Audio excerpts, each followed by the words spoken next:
చక్కగా మాట్లాడారు. దాన్ని అందరూ వైరల్ చేశారు, పోస్ట్ చేశారు. మీలో ఎంతమంది దాని కింద వచ్చిన కామెంట్స్ కానివ్వండి, ఆమె మీద జరిగిన ట్రోలింగ్ కానివ్వండి చూసారో లేదో నాకు తెలియదు. దాన్ని ట్రోలింగ్ అనరు, టెర్రరిజం అంటారు. నేను ఈ ప్లాట్ఫామ్ వాడుకొని మీకు అందరికీ ఒక విజ్ఞప్తి చేయాలనుకుంటున్నాను, ఒకటి చెప్పాలనుకుంటున్నాను. మీకు గమనించండి, ఇక్కడ ఉండే మా పార్టీ సీనియర్ మహిళా లీడర్లు ఉన్నారు, సోషల్ మీడియాలో యాక్టివ్గా ఉండే వాళ్ళు ఉన్నారు, విలేకరులు ఉన్నారు, women leaders, women journalists, women cadre members, వీళ్ళందరూ కూడా టీడీపీ ఇంకా జనసేన చేసే రాక్షసత్వానికి, సోషల్ మీడియా టెర్రరిజంకి వీళ్ళందరూ కూడా విక్టిమ్స్. వాళ్ళు వాడిన భాష గీతాంజలి గారి కేసులో అన్పార్లమెంటరీ లాంగ్వేజ్, మనం చెప్పలేము. మళ్ళీ పిరికోళ్ళు, వందల అకౌంట్లు, వందల కామెంట్లు ఉంటాయి, అన్నీ కూడా ఫేక్ పేర్లు, ఏవో 2-3 నిజం పేర్ల మీద ఉంటాయి. అమెరికాల నుంచి చేస్తారు, యూకేల నుంచి చేస్తారు, VPNలని వాడుకుంటారు, ట్రేసబిలిటీ ఉండదు. అన్నిటికంటే దురదృష్టకరం ఏంటిదంటే, ఈరోజు గీతాంజలి గారు చనిపోయిన తర్వాత అందరం అనుకున్నది ఏంటి, ఇది రాజకీయం కాదు, రాజకీయం చేసే టైం కాదు, సోషల్ మీడియాలో ట్రోలింగ్ అనేటిది జరగకూడదు, సోషల్ మీడియాలో ఇలాంటి టెర్రరిజం జరగకూడదు అని ప్రతి పార్టీ ఒక స్టాండ్ తీసుకోవాల్సిన నేపథ్యంలో మీరు టీడీపీ వాళ్ళ ఆఫీషియల్ హ్యాండిల్స్ ఈరోజు చూడండి, వాళ్ళ స్పోక్స్ పర్సన్స్ ఏం మాట్లాడుతున్నారో చూడండి.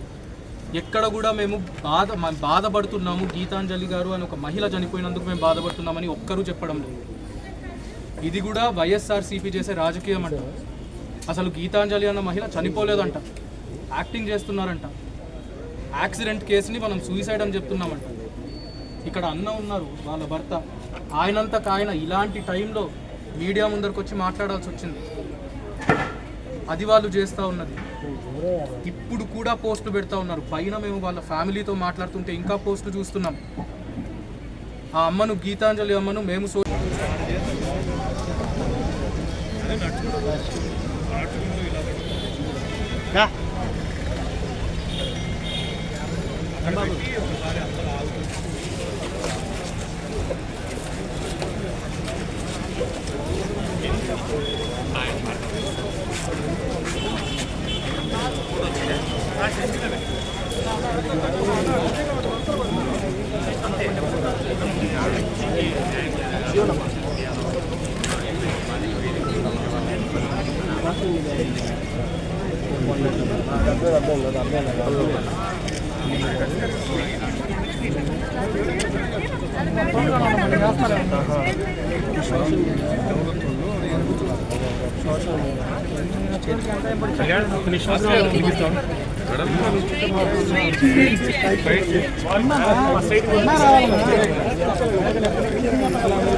అన్న సైడ్ ఇవ్వండి అన్న,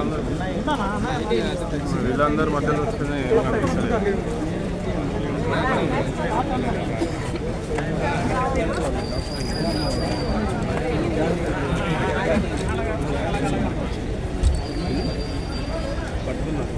పట్టుకున్నారు, కొద్దిగా మూవ్ అయితే స్ట్రైట్గానే వస్తుంది.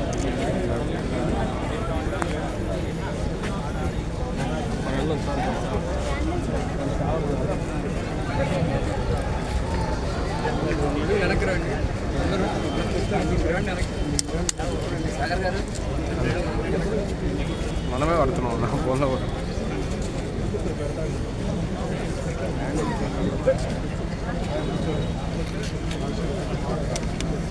ఇంకా పెట్టేవాడిని అబ్బా,